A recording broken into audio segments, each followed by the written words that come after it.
Habib, terakhir apa nasihat atau doa-doa atau amalan yang diberikan kepada kita ini agar kita tetap bisa istiqomah menjalankan dan selalu dekat kepada Allah dan Rasulullah.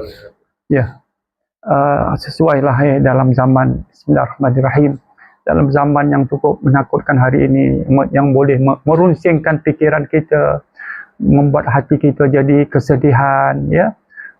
Kita serahlah kepada Allah Subhanahu Wa Taala dan kita sangka baik selalu dengan Allah Taala. Kita berdoalah apa yang Habib tak doakan, ya, semua mudah-mudahan semuanya mendapat nur hidayah daripada Allah Subhanahu Wa Taala. Bismillahirrahmanirrahim. Allahumma salli ala sayyidina Muhammad wa ala sayyidina Muhammad.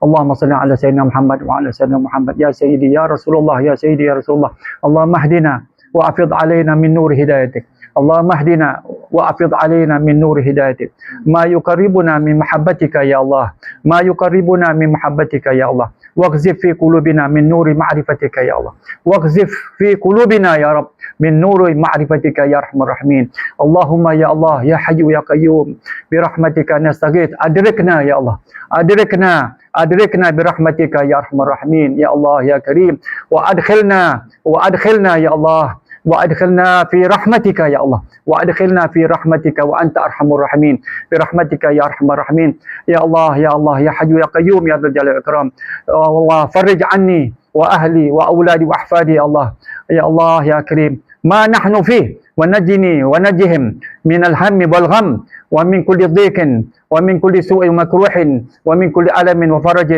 يا الله يا كريم برحمتك يا أرحم الراحمين سلمنا وسلمهم من العلل والأسقام والأمراض برحمتك يا أرحم الراحمين وصلى الله على سيدنا محمد وعلى آله وصحبه وسلم الحمد لله رب العالمين. Sekian saja.